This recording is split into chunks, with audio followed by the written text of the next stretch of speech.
Mi padre se llama Rafael Ramírez Duarte. Él trabajaba, militaba en la Liga Comunista 23 de septiembre y en concreto en un grupo que se llamaba Movimiento de Acción Revolucionaria. Él viene de Guerrero hacia el DF, poco a poco empieza a traer a sus hermanos de Guerrero y en la tierra conocida como la realidad del campo y las opresiones que ahí se vivían. Se viene acá a estudiar economía en la UNAM y para pagarse los estudios y ganarse la vida trabaja en una fábrica. Entonces conoce por ahí el entorno urbano, obrero también, ¿no?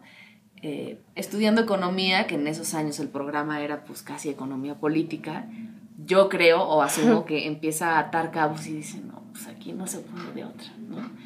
Le toca estar no en el 68, pero sí en el 71. Y en el 77, junio del 77, lo secuestran.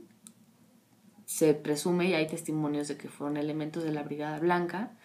Tenemos idea de cómo pudo haber sido porque días antes lo confundieron con un primo suyo y este primo nos contó después cómo fue todo el operativo para secuestrarlo. Entonces nos podemos imaginar que el símil fue ese.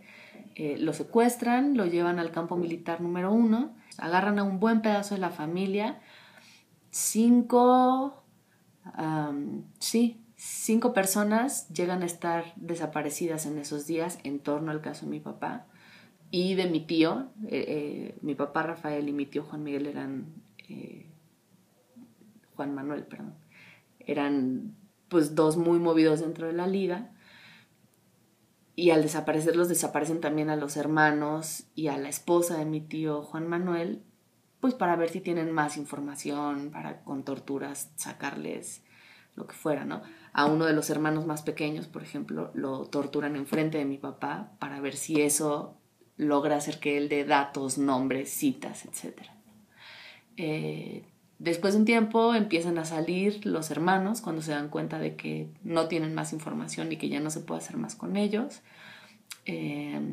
La cuñada de mi papá, esposa de mi tío Juan Manuel, sale muy enferma. Ella estuvo desaparecida por varios meses y ella estuvo en el campo militar número 1. Ella fue la que al salir dijo, sí, yo vi a Rafael, ahí estaba, logramos hablar, le acababan de romper una costilla, le estaban aplicando descargas eléctricas en todo el cuerpo, pero estaba vivo y estaba hasta recuperándose, ¿no? Estaba muy, muy madreado, pero pues estaba bien.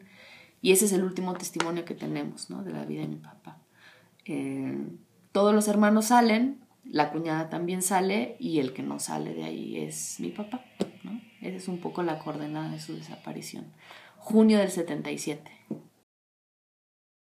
Y lo terrible de que no se haya hecho ningún tipo de juicio ni de castigo a esas prácticas, ni mucho menos de tocar a los militares, pues ha hecho que eso se siga repitiendo en ese lugar. Entonces, con desaparecidos más recientes, digamos, caso de el papá de Nadine Reyes Amaya, por ejemplo, Edmundo y Gabriel, 2 desaparecidos presuntamente del EPR, pues hubo buenas señales de que habían sido transportados ahí. Incluso un visitador de la CNDH fue a verificar que no estuvieran ahí, etc. Pero es un lugar que sigue palpitando en ese sentido, ¿no? Y ahora que vuelve a haber un número importante de desapariciones, pues no tenemos la certeza de que ese lugar no siga operando más allá que como campo militar, como cárcel clandestina. Si eres una persona que recientemente perdió a sus padres y no entiendes muy bien ni qué pasó, pues estás más en la lógica de el Ministerio Público, de reunir pruebas, etcétera. Una vez la gente recorre todas esas instancias, se desgasta, se da cuenta que no hay una respuesta y empieza a entender cuál es la lógica de esa práctica, como que te cae el 20 de pues no fue sin querer, no es un asunto de papeleo, es lo que se tiene que resolver aquí, ¿no? Hubo una intención, hubo personas, muchas veces señaladas con nombre, apellido y cargo, y pese a eso el sistema de justicia no opera para poder ponerle solución a eso. Entonces, la conciencia que acarrea eso, ¿no? Ver que hay falencias estructurales, pero también de voluntad en el Estado para ponerle solución a eso, te sube un nivel y dices, no, esto no es solamente que se haya atorado en la burocracia en mi caso. Aquí hay algo de fondo, aquí hay algo de dimensión política, y aquí hay algo de intentar reprimir, acallar, desaparecer el pensamiento que se opone, el pensamiento que busca otro mundo y otros términos de relación. Entonces, cuando eso sucede, sí se acercan. Pero lo que Hijos hace es mucho más un trabajo de denuncia y de construir una condena social. Pero sobre todo la gente viene a Hijos cuando la demanda ya no es solamente la de los papeles, sino, oigan, pues vamos a ir a hacer un meeting en Gobernación porque ya nos dimos cuenta de que no están queriendo responder. Queremos meterle ruido, queremos meterle música, queremos meterle rabia, pero también queremos meterle alegría. Y el reto de los derechos humanos es terminar de consolidarse como una realidad y no como un discurso.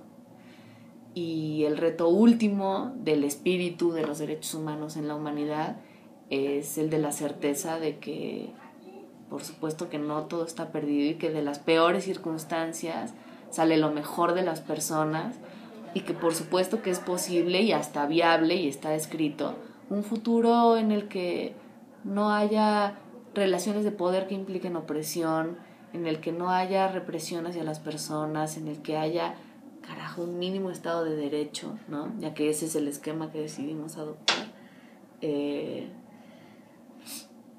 Y que las personas puedan vivir dignamente, ¿no? Y aspirar a la felicidad. Que construir la felicidad no sea escalar una montaña rocosa, sino que sea un camino posible.